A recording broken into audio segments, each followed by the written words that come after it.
everybody, and welcome to episode 25 of the Deus Ex Cinema Podcast. I'm your host, Aaron Clues. Joining me today is Sureyya Uchuk. What up? So, Sureyya, today we're talking about the first animated movie, or first movie in our animated rotation, Kubo and the Two Strings. Kubo. Which was my pick. Kubo.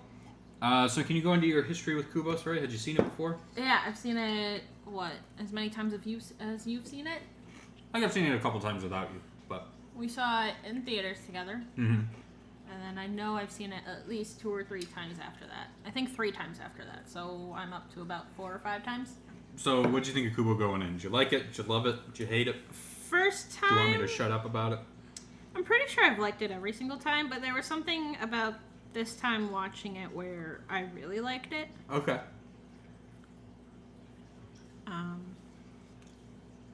Yeah. Cool. Yeah, I mean, I've been a big fan of it ever since the first time we saw it. And yeah, I think I've stayed pretty constant with it every time I have seen it. I think like you have seen it 3 to 5 times maybe. And every time I kind of just come back reaffirmed, you know? Like it's not really a movie where you keep finding new stuff and it keeps getting better, but it's also not one where I get more bored of it each time I watch it. Yeah. It's like each time I watch it, I just enjoy it the exact same level, and I'm like, yeah, that's a good movie, and I really like it. Is that because of the spacing we've watched it at, or... I think that definitely helps. Could you watch it 2 times in a row and still feel like... I think I could, but probably only once. Like, I could only watch it twice in a row once. Okay. Which is kind of a weird thing to say, but I think that would kind of be my limit. So I guess we can move into spoilers then. I like how this movie would have spoilers. This movie's been out for what, 2 or 3 years now? Yeah, it's been a couple years, but still, just in case, call it out. So what stood out to you this time, Sureyya, about Kubo and the Two Strings? I guess I was noticing a lot more little things. Mm-hmm. And then... There's a lot of little details. I think I only noticed like 2 or 3 times. 2 or 3 things that I noticed that I didn't notice before. Yeah. But there is a lot of...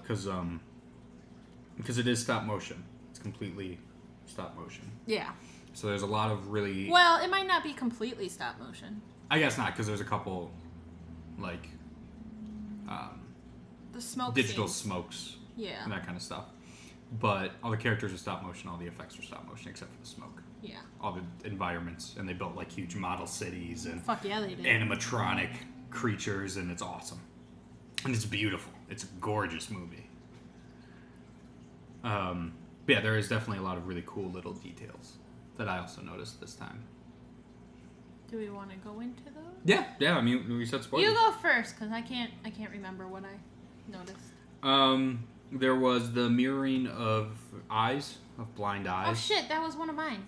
Yeah, between Kubo and the mom, and then also the grandfather. Yeah. And then also the monkey. They all have... The monkey doesn't have a blind eye, but she does have a scar on the eye opposite Kubo. Well, because she's so... No. Oh, yeah, because... Because Kubo, it's his left eye, monkey has the scar in her right eye, like the grandpa. I thought... Well... That's weird then, I feel, because technically the monkey is the mom, Mm-hmm. so shouldn't the monkey also have the fucked up eye as the same as the mom? I don't know. I guess maybe it was more something with the figurine. It probably had a scratch there. We might have to watch it again and look out for that. But I would think it would more just relate to what the figurine was physically rather than what the mom was. Because if the mom just put her consciousness in the figurine, I don't think her physical attributes would carry over. I guess. I don't know. That's weird. Yeah. What else did you notice? That's the big one that I'm drawing right now. There's a lot of beetles. There's like beetles everywhere. There is a lot of beetles. Because that's the symbol of his father, his sigil. And consequently also Beetle, who is his father. Cursed to be a beetle man. Yeah. Because everyone's a fucking family member in this movie. But yes, there's a lot of beetles everywhere. There's a lot of that imagery. I don't know. Those are the big ones that stuck out to me, at least. I can't remember what I noticed. I mean, this one isn't a huge thing that I discovered, but when he's telling the story for the first time in the village, it's his story. Yeah. It's his story that he's narrating. He just doesn't know it yet. It's all foreshadowing. Yeah. I think... fuck. I can't remember what else I noticed. Definitely, I noticed that he was... No, yeah, that was the whole beetle thing. So, I think we can move on then. I did want to talk a little bit about just how beautiful the animation is. Yeah. Especially the close-ups that they get. Yeah. Of, like when he's walking. Yeah. They do like real tight close-ups on his face every once in a while. Yeah. And you can like see all the texture on his teeth and stuff. And the whole, just the amount of folding origami that they do. Yeah.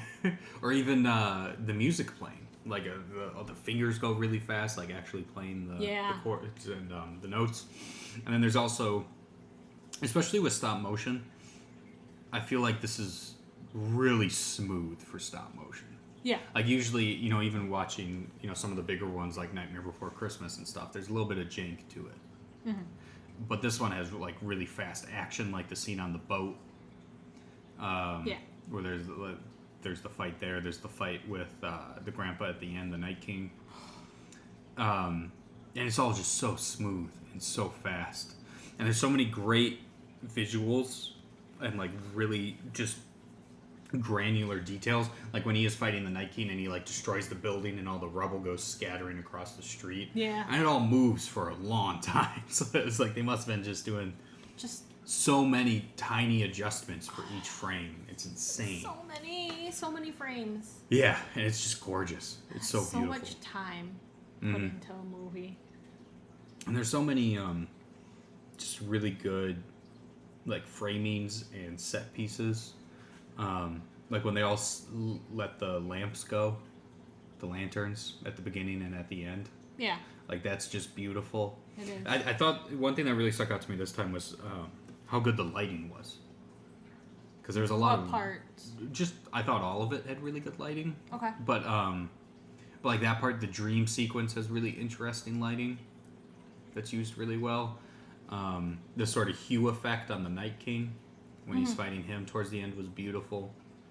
I don't know, that really stood out to me. Was there anything about any particular scenes that the visuals stood out for you, or?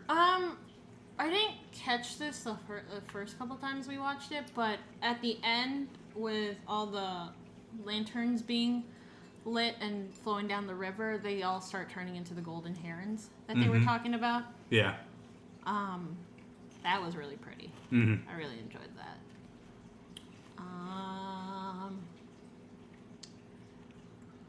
What other scenes? I really like the fight scene between the monkey and the sister.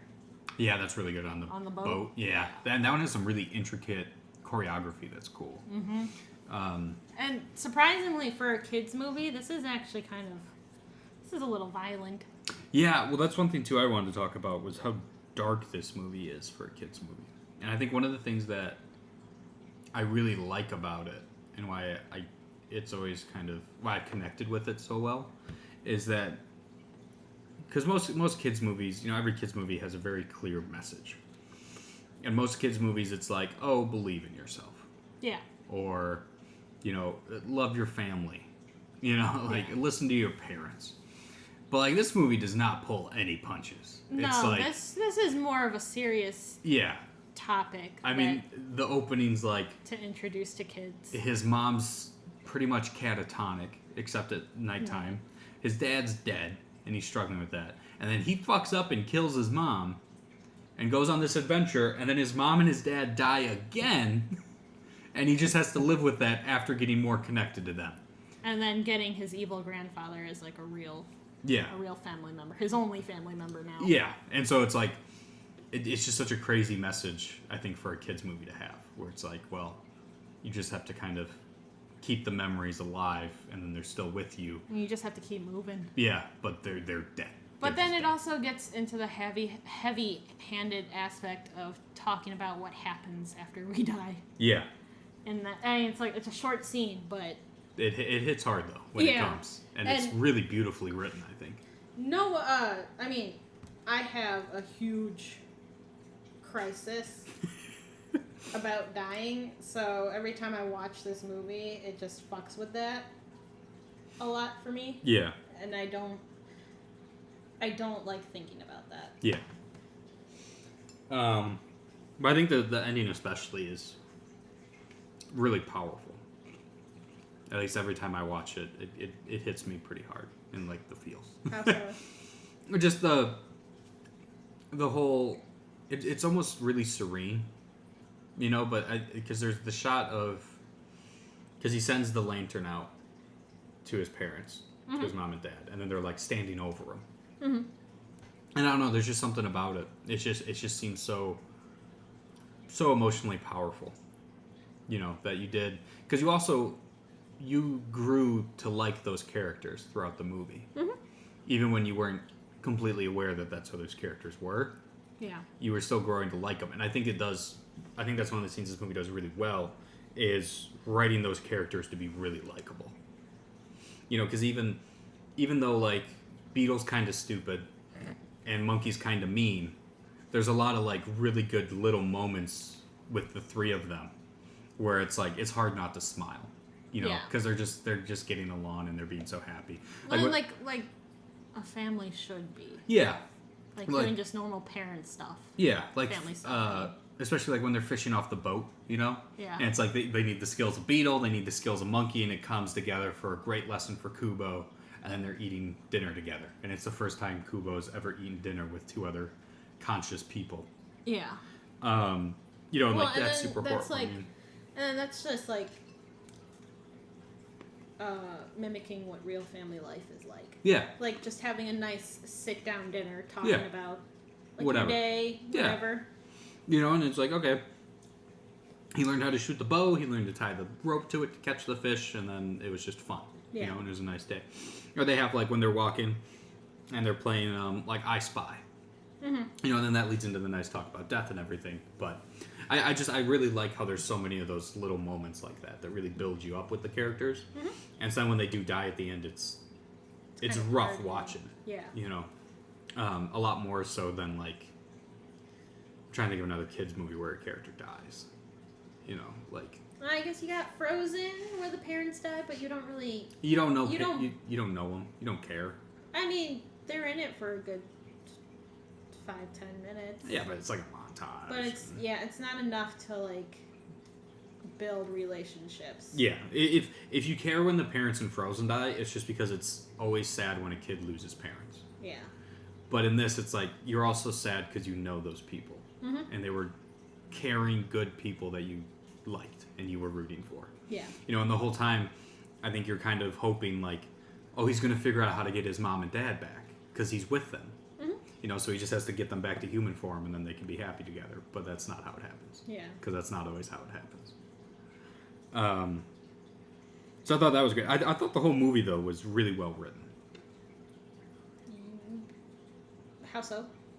Just again with the character interactions, I thought was really good. There's also a lot of comedy that I really like.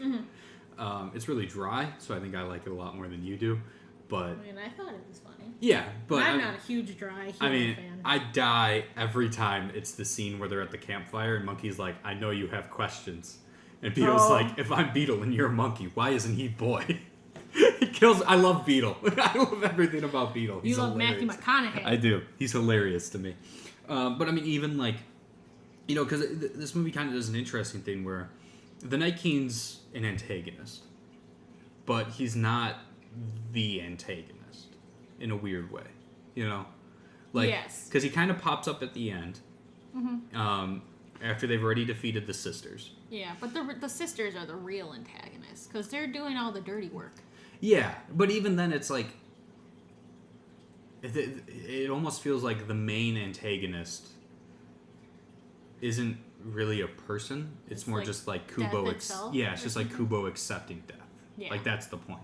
But still, when you get the Night King there, like he's got some brutal lines that make him really intimidating. Yeah. Like when he's like, "Everything you've loved is gone." He's just, That's what you want to tell a kid who's just lost both his parents. He's being such a fucking savage to, like, this 9-year-old boy. Said he can steal his eye. I'm gonna go off a little bit, but you know, when the mom goes into her catatonic state, Yeah. did that happen after she crash landed on the island with baby Kubo? Do you think? Yeah. It must have. So if she's fucking catatonic for that amount of time, what's Kubo doing? Yeah. Baby Kubo. How is she taking care of baby Kubo? I don't know. Yeah, the whole thing with the mother's not super explained. Why she's catatonic. Yeah. And I know you said that they talk about it, but they don't. I Yeah. tried listening for it. I thought they did, but they don't.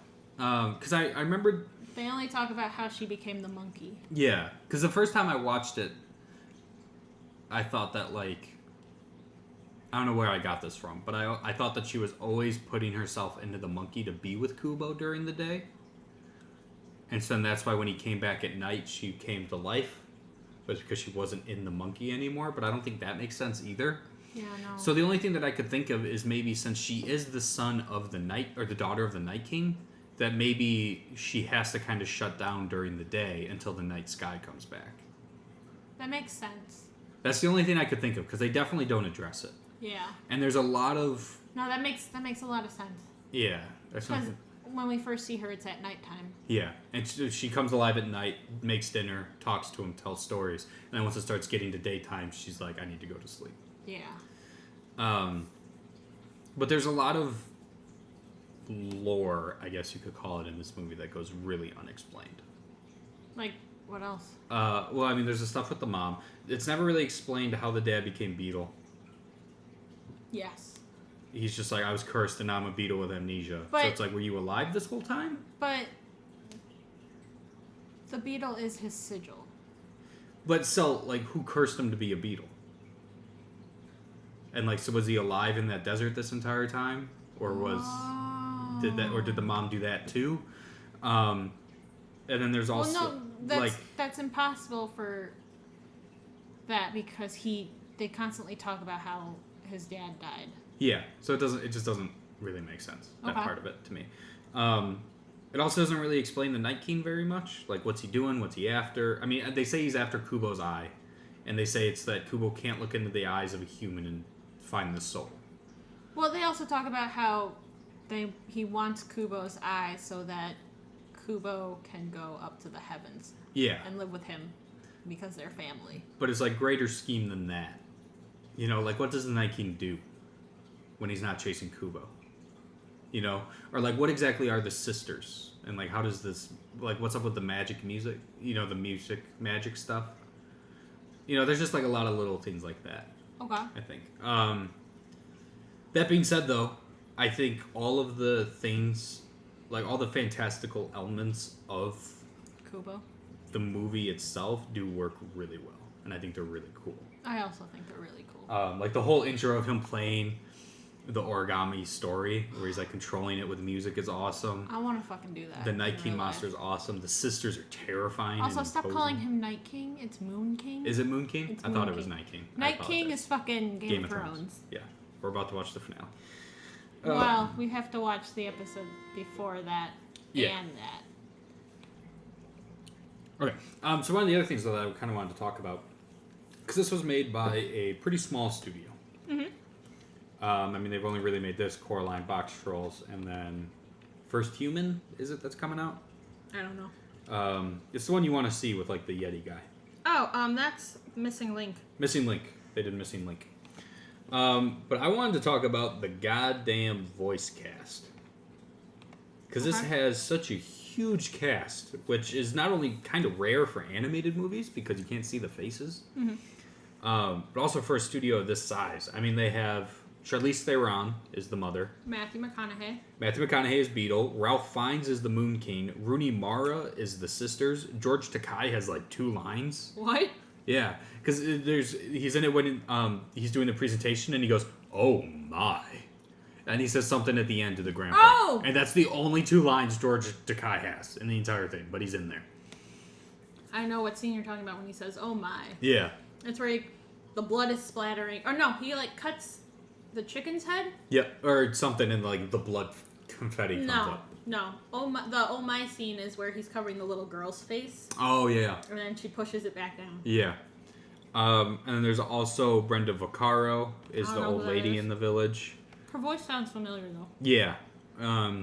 She's in a lot of like older movies. And then Art Pattinson's also in it, who I think is best known as Rickon in Game of Thrones. Seriously? Yeah. He plays Kubo. Oh. So I mean that's a really big cast though. Yeah, that's huge. For like, especially a movie. Here, I'll look up the budget here, but it can't be too much. I wouldn't think. For the amount of man hours that they probably put into this. Yeah. $60 million. $60 million. How much overtime do you think those people had to work? Hopefully not a lot.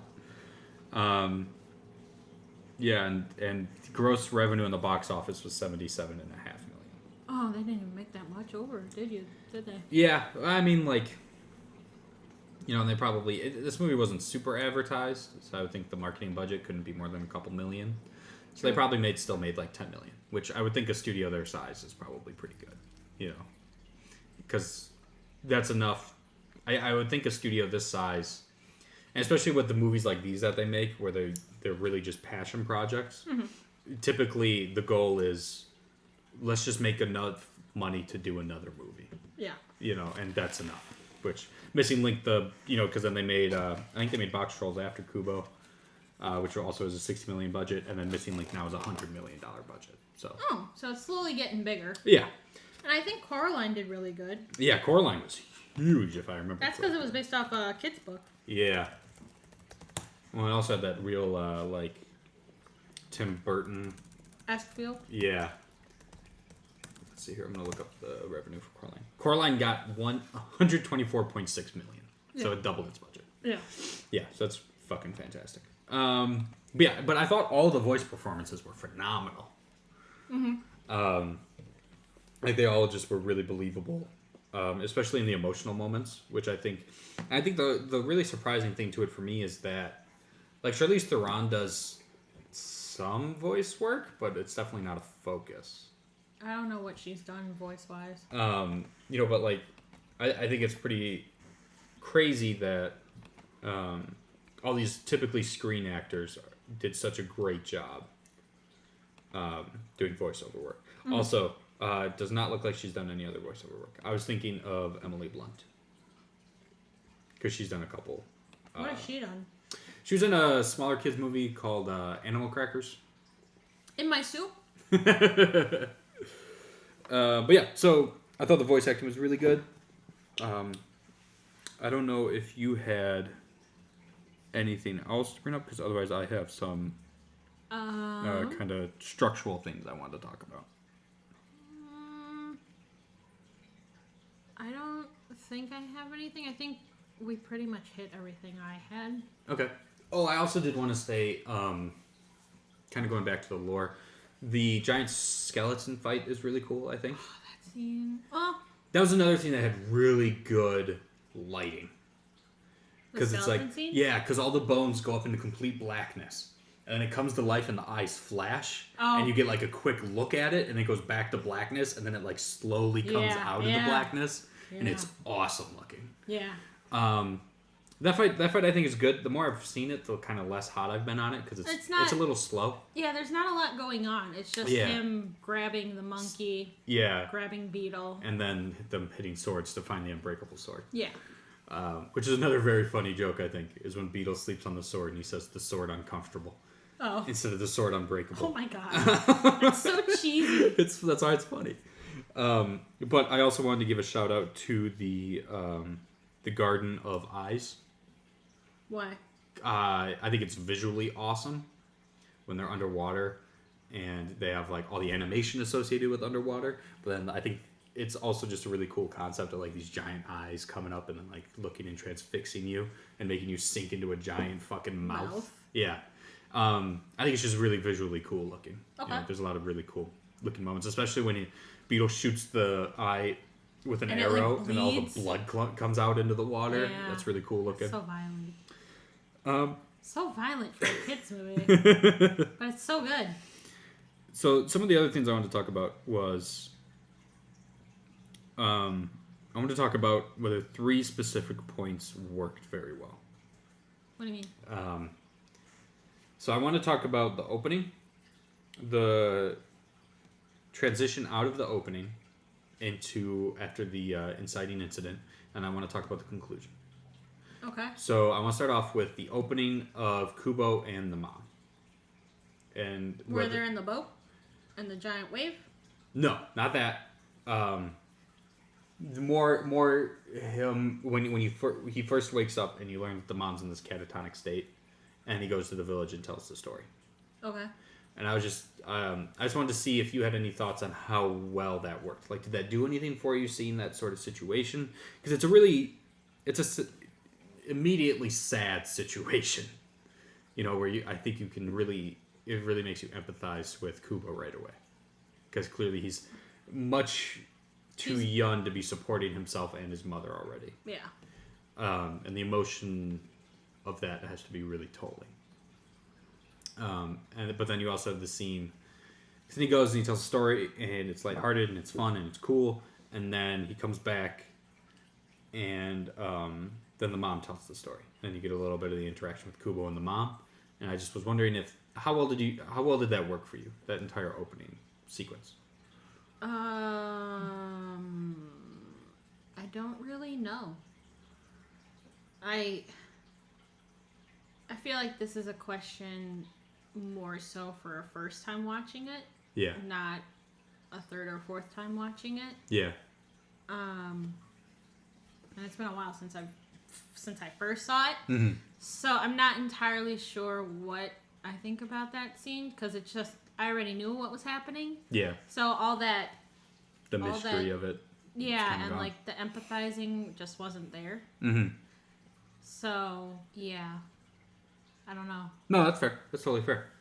I was just wondering, because I think it's an interesting way to open it, because it's so much right away. I mean, it helps set the tone for how serious of a movie it's going to be. Okay. But then it's really a really sad way to open a movie. Yeah. That is, for the most part, pretty happy and exciting. Yeah. And like jovial in a lot of its scenes. And the main thing that didn't really work for me with the opening was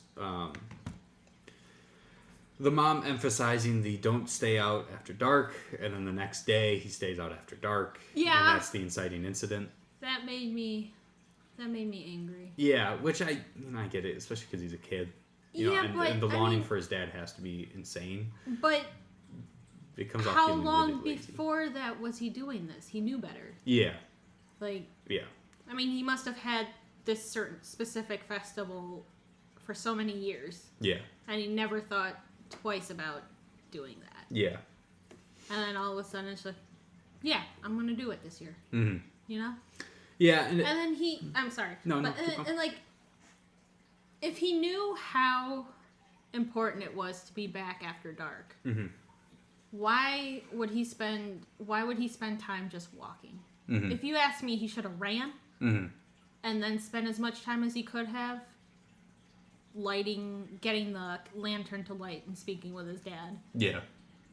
And then running back. But he's just like, no, I'm going to stroll la-di-da-di-da mm-hmm. all the way down to the fucking cemetery and all that. I feel like it almost would have worked better if it had more time in between the mom being like, don't stay out after dark. Because it's the way it is, it's like, don't stay out after dark. And then the next scene is him staying out after dark. Is it getting set up that he's going to stay out after dark? Yeah. I feel like it would have been nice if maybe we had sort of seen, like, when he goes in the morning, maybe the mom's, like, still somewhat conscious a little bit, and she's like, okay, she's like, bye, be home before dark, right? Because then it would feel more natural, because that's a usual thing people say to kids, is be home before dark. Yeah. And then he goes out, he does his little thing, he comes back, the mom tells him a story, you're like, oh, this is where he's getting his stories from, is they're about his father, from his mother, And he doesn't want to finish them because, it's mirroring the finality of death, and he has issues with that. Yeah. And then the next day, we just see him go out again. Maybe we see a little bit more of him performing, and then the old woman's like, "Oh, come to this festival thing," because then there would be enough distance where you're like, you didn't think much of the mom saying, "Don't be back before dark." Yeah. But then it happens, and you're like, "Oh fuck, he's not back by dark." And then the night the Moon King comes and the sisters come, not the Moon King. Yeah. I think that would have worked a lot better. Can we talk about how creepy that scene is? It's very creepy. It's like, Kubo. Yeah. And they're like, "Where's your eye, Kubo?" What the fuck? That's so dark. And then the second one comes out from behind the first one. That's another great visual moment, though. Yeah. So then the other one I wanted to talk about was the transition from the opening after the inciting incident. So the mom saves him from the sisters. Yeah. Slaps his back, gives him some beetle wings. He fucks off. And then the mom clashes with the sisters. Fade to white, fade in. He wakes up in snow. Monkey's there. Which felt really awkward to me this time. Why? It was just, I feel like it was the interaction at first between Monkey and Kubo. It just felt weird. And it felt so, like all of a sudden he's in snow. Yeah, that bothered me. And they're like, "Oh, we're in the distant lands or whatever." Lands. Yeah. And I was like, where the fuck's that? Like, where are we? Like, is this the same country? Yeah. Or anything? And then, it's all like moving real quick. And then she like tells him to get up. His guitar's there. So he picks up the guitar and then they start walking. And then there's like, they're on a hill and she's like, "Don't complain about the smell." And then you're like, what is she talking about? Oh, they're going inside a dead whale. I don't know. It felt like it really came out of nowhere. To where it almost got rid of the context from the opening. Mm-hmm. And it felt like they were just starting over. I don't know if you had similar feelings about it at all. I did not like waking up in the snow. Yeah. It, like you said, it didn't feel natural. Yeah. And I didn't like not knowing where we were. Yeah. It's just some piece of snowy land. Yeah. You might as well throw in a tauntaun. Ha! I know Star Wars, guys. I don't like Star Wars, but I know Star Wars. Well, also because it's like he wakes up from being unconscious, and it's like, okay, so were you unconscious the entire flight? Or like, do you not know where you are? What happened? Like, there's just such a gap between it that just doesn't completely make sense. So I had a little bit of issues with that. And then the last thing I wanted to talk about was the ending of turning the Moon King into an old man. So he defeats the Moon King. Mm-hmm. And he uses a strand of his father's hair, his hair, and his mother's hair to string his guitar. I'm not sure what that instrument's called. I know it has a different name. I can't remember. Yeah. And then he starts playing, and it gets more powerful because it has all the hair and the memories and the magic of the music. Mm-hmm. And so it defeats the Moon King, flashes it to white, and then he's an old man. Mm-hmm. And then, but he has amnesia now. Mm-hmm. And then everyone of the villagers come out, and they're like, "Oh, you're the sweetest, nicest man in our village." Yes. And they start telling him all these lies. And I don't like that ending. Why? I can kind of understand where it's coming from because so much of this movie's message and themes is about memories and using memories to keep people alive. So it must be saying something when you're telling someone false memories to pretty much reinvent who they are. Because he's not a nice man. And he was never in the village. Because he's the Moon King. Yeah. So they're lying to him. The entire community is coming together and saying, we're going to lie to this person and construct a personality for him that then he will play out because that's who he thinks he is. I mean, if they didn't, that he would have... I guess he could have built his own memory of himself, but, like... I don't know. just from a writing standpoint, I don't know why they even threw in the him turning into a human thing. Yeah, that's another thing. Just so Kubo wouldn't be alone. I guess, but even at the end, I mean, correct me if I'm wrong, but I don't think he's there at the end, is he? Who? The grandpa. What do you mean? Because there's the final shot of him with all the villagers and the ghost of his dad and the ghost of his mom. Oh. And is the grandpa there? Because the ending implies you're not alone because you have the memory of your family. Yeah. And you'll live on with that. So, and even if he didn't turn the grandpa into a human, he still has, like, the really nice old lady that he was very close with. Yeah, and all the other villagers. Who would take in an orphan, though? I mean, the old lady could, the whole village could. And it could be like, oh, this is our Kubo, we're all going to take care of him. It feels so weird to me that that's the solution, is now the grandpa's a human. And going back to how it doesn't explain how things work, it's like, so did the Moon King not do anything, even though he's a god? Like, is that not going to affect how the world works? Yeah. Like, his absence? Was he a human before and turned into the Moon King, and now he's a human again? Or did he just seamlessly turn into a human, and that's not going to affect how the world works? That there's no Moon King. I see now. It just comes out of nowhere. Yeah. And I'm really caught up on the idea that everyone in the village agrees to lie to this man. Yeah. And construct a personality for him. And it's just so bizarre, and it comes out of nowhere. Yeah. And then it just seems pointless to me in the end of it all. Because it's like, the problem was never that he didn't have a grandpa. It was that he was caught up on the stories of his father that he never knew. And now he knew him, and now he's living on with the real memory of his father and his mother. Mm-hmm. Like, when the fuck did the grandpa matter in that way, Okay. I don't know. It just didn't work for me. It doesn't work for me at all. When you say it like that, it also doesn't work for me. I mean, you're making total sense right now. It makes sense for, like, why would the grandpa even matter being there at the end? Yeah. And then it's, I don't know. Yeah, it's just so weird. Yeah. And I could see, them not wanting to have Kubo kill his own grandpa, because that's really dark. That's also really dark. But, like, it's just such a weird way to do it, I think. Yeah. Because they could have said, oh, Kubo's strings, weakened the Moon King, and now he's stuck on the moon. And he's going to do that from now on or something. Stuck on the moon? Well, because he's the Moon King. I don't fucking know. Something like that. Like, they could have been like, oh, he took care of the problem, and the Moon King's going to leave him alone.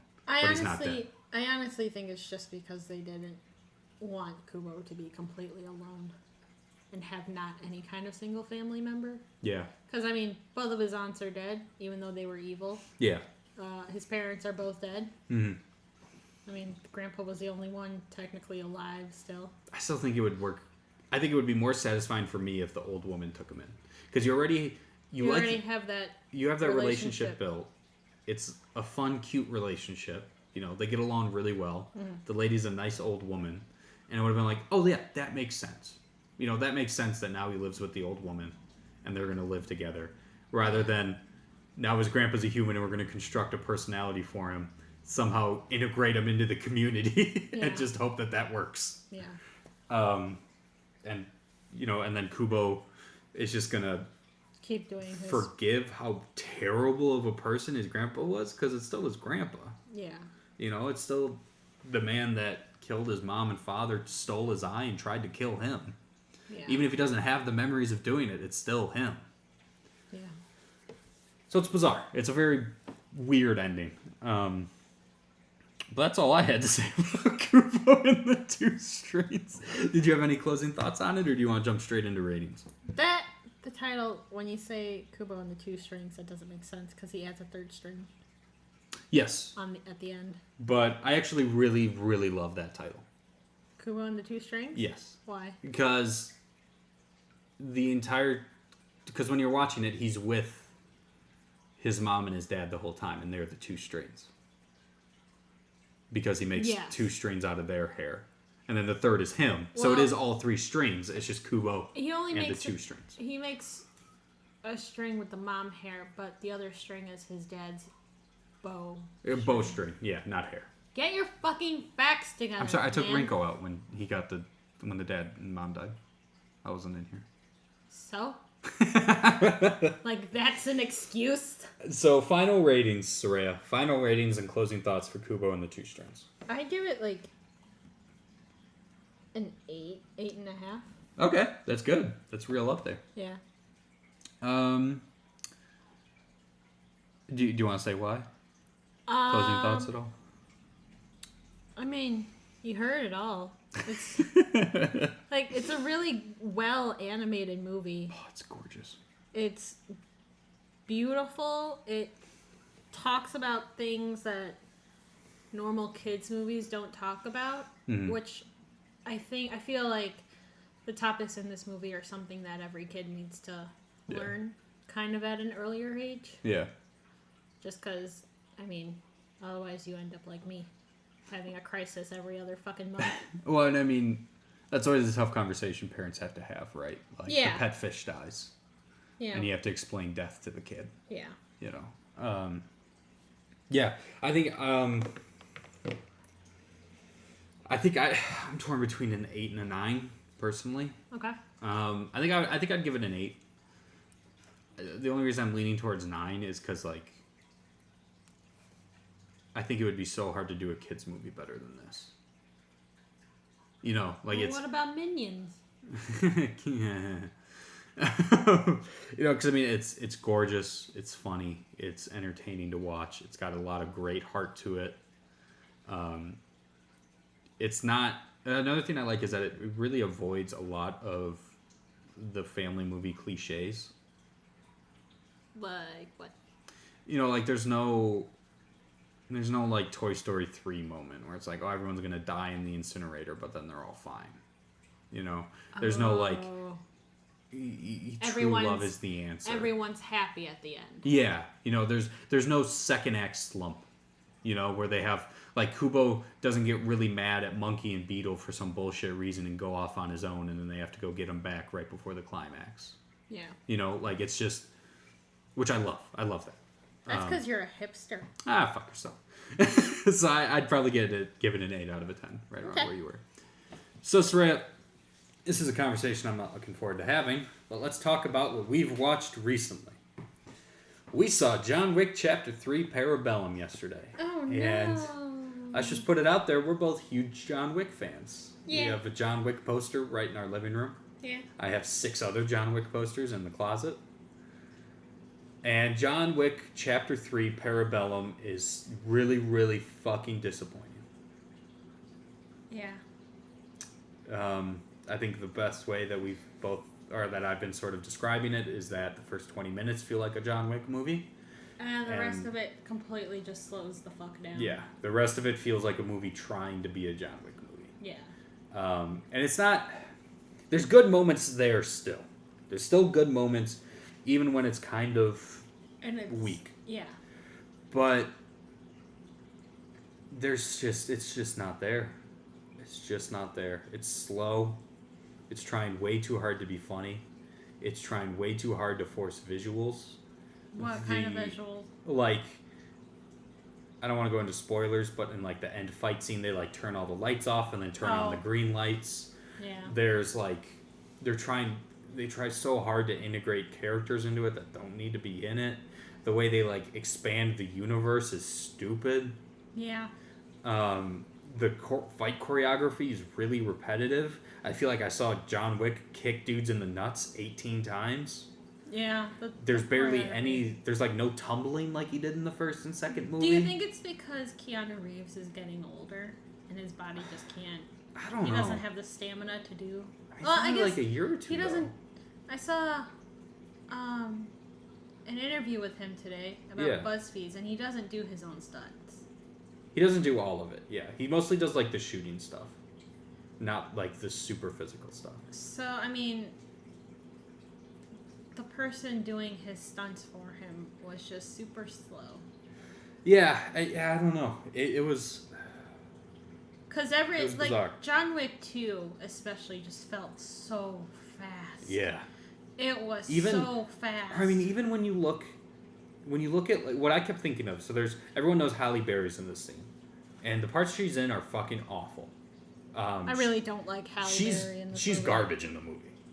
Like she's really bad at it, I think. Yeah. And then the action scenes, because she has 2 dogs with her that are in the trailer, and they show her using the dogs. That's her entire action scene. Yep. Is her like slowly shooting dudes, and then the dogs biting their balls and like pulling on them, which is funny the first time. The other 7 times, not so funny. And I mean that fight scene It's so long. is like 10, 15 minutes and it's long. so boring. And it's so slow. And what I was thinking of when we were watching that was I was thinking of in the first John Wick when people invade his house. Yeah. And it's really long. It's mostly one shot. And it's like the camera's like playing with the layout of the house and like what it's showing and how it's like revealing the positions, where it's like you're tight on him on the wall and you just see the flashlight light coming down, so you know people are coming but you don't know how many. Yeah. And he's like using all these different pieces and he's like tumbling and shooting a dude through the wall. Like there's that great shot where it's the wall and then he shoots through it like underneath his armpit. Yeah. And you see the other dude on the wall. And then you get to the fight scene with Halle Berry and him. And it's like it's just them hiding behind corners. Yeah. And poking out. Kind of like a first person shooter. Yeah, it's like Gears of War. Yeah.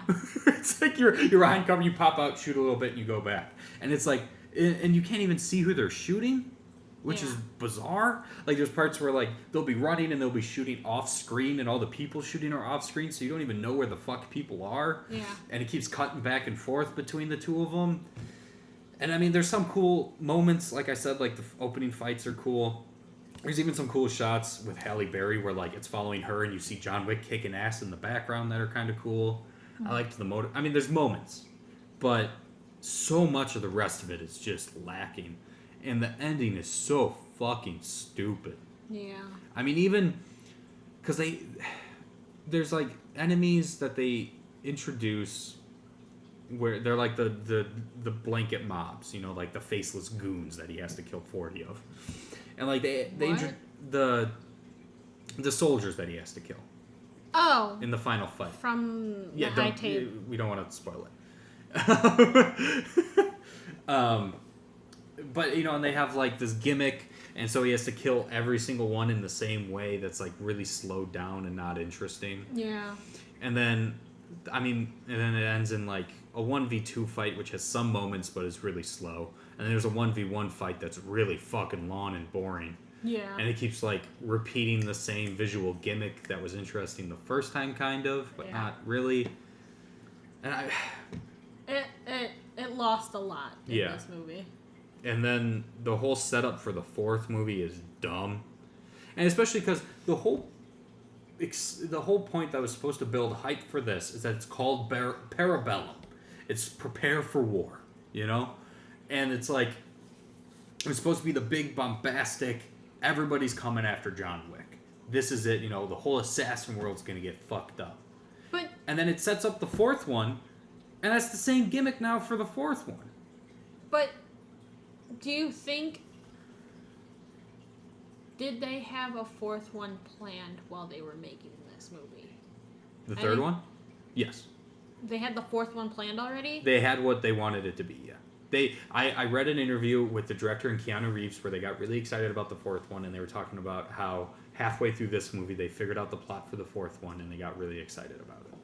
So they did this movie, then they're both going to work on the ideas of the Continental spin-off show, and then they're making the 4th movie. I wish I didn't ask that, because part of me feels like they were planning for this one to be the last one. Yeah. And then in the middle of it all, they were like, no, fuck this. We're going to make another one. Yeah. So then they just try to squeeze in or squeeze out like enough so that this is a movie. Yeah. And then have the 4th one continue off of it. That's what it feels like to me. Yeah. Like they completely changed their minds about this being the last one in the middle of making it. Yeah. Well, and I think... Which is probably why I like the first 20, 30 minutes of it. Mm-hmm. Maybe even 40. Yeah. Well, and especially because the director and Keanu have said multiple times that they're going to keep making it as long as they can. Which I understand, because, this is what both of them love. Like, this is their shit, you know? And I respect that. But I think the problem with that is that since they're approaching it from that angle of just loving doing action scenes and not from, like, having a story to tell, which I know is weird to say about John Wick, but, like, one of the aspects that I really loved was in the first one you got this great narrative where it set up his character through awesome ways of how people were reacting. And it was really cool storytelling. And that was mostly because there was a second director on it that left after the first one to go make Deadpool 2. Yeah. And then the second one, though, you had like this great underlying narrative of how much John Wick really hates himself for doing all this. You know, and he's just sick of it. And then, so the logical progression then is, okay, the third one, he's going to die. Yeah. And he's going to be released and he's going to be at peace. And you could have had the best fucking action movie trilogy, I think. But now in this third one, it's like it just needs to keep moving, you know, because they just want to keep making more. Yeah. And so it's like, since they're taking it from that perspective and not the storyteller perspective, if they were going from the storyteller perspective, what I would have loved is if they were like, okay, third one, John Wick dies. That's the end of John Wick. Moving on. And then either they just create a new character and a new world for Keanu to play in, or I guess, you know, like, because I mean, they don't have to keep making John Wick movies. Yeah. Like, they could make. But it's because they're making a shit ton of money off of it. Yeah. I mean, that's the thing. But, you know, I feel like it would be just as easy for them to say, okay, we're going to do some other movie, we're going to call it Bob Candle or whatever. And then at the start of the trailer say, from the guys who brought you John Wick. Yeah. You know, because at that point, John Wick has such a name, people will be like, okay, this is going to be a really kick-ass action movie. It's got the people who made John Wick. It's got Keanu Reeves again. But it's not going to be connected. You know? Because so much of this movie, it feels like they're trying so hard to keep it feeling like John Wick and stuck within the world of John Wick. But it falls completely flat. Oh, yeah. Yeah. It's so flat. And It's like if you find a really attractive woman, but she just doesn't have tits. That's what this is. No tits and no ass, but super fucking hot. Yeah, so I guess that's probably all we have to say about it. And I think even with all these negatives, I'd like to point out, for me at least, it's a bad John Wick movie, but I still think it's a decent to good action movie, you know? Like, I would rather watch this than Fast and the Furious any day. I don't know if I can say the same. No? I think I would be willing to watch the first half hour, 40 minutes. Yeah. And then I would want to stop. Yeah. Because everything else just doesn't work for me. Yeah, I don't know if I could make it through that Halle Berry fight another time, honestly. Also, this movie is 2 hours and 10 minutes long, but it legitimately felt almost 3 hours. It feels That's how slow it felt. It feels so long. Because there's like 3 plot points. Yeah. Yeah, and it doesn't help that the fight scenes were all slow and the same really thing. long. Really fucking long fight scenes. Yeah. Except for the motorcycle fight scene. I mean, even the knife scene. Oh, yeah. They just kept doing it. That was. Wait. Are we talking about the same scene? Are you talking about the beginning? Yeah. Yeah. Okay. Like, even that fight scene, it was good. But, like, physically seeing Keanu Reeves, like, fighting with the guys. Yeah. So slow. The one, because it had one gimmick. Yeah. You know, it was like, there's glass cases, and this isn't the first 10 minutes of the movie. This is the opening, so we're not really spoiling anything. But it's like, there's glass cases with knives in it, and they're gonna break and get the knives a lot. Yeah. And that's a 10-minute fight scene. Have we been watching anything else? I don't think we have. I tried rewatching The Land Before Time. That was rough. I cried. That was real rough. And then I couldn't stop crying, so I stopped watching it. I think that's it for this episode, though. I feel like there was other stuff. That's fine. We can move on. We're already at almost an hour. So, for next week... special guest and friend of the channel, and co-founder of the channel, Isaiah Moungey's coming back. So he picked an animated movie. It is an anime called Perfect Blue. I think it's a romance. So we're going to watch Perfect Blue. He's going to be here for the podcast. If anyone follows the YouTube channel, we're going to do at least probably 2 videos, maybe 3 I'd like to do with him while he visits. So next week we'll talk Possibly one of those might be an erotic fanfic. Definitely. Again. Not even a possibly. We're doing number 3. Busting out the green screen and my spam filter. So next week we'll watch Isaiah's movie, then Marty will pick his, and then also Sureyya and I are about to watch the end of Game of Thrones. Marty's going to get caught up. We'll have a discussion about the final season of Game of Thrones as well in that episode. So thank you for listening. You can find us as Deus Ex Cinema on iTunes, Spotify, and SoundCloud, and Default Like Guys on YouTube and Instagram. That's it for this week.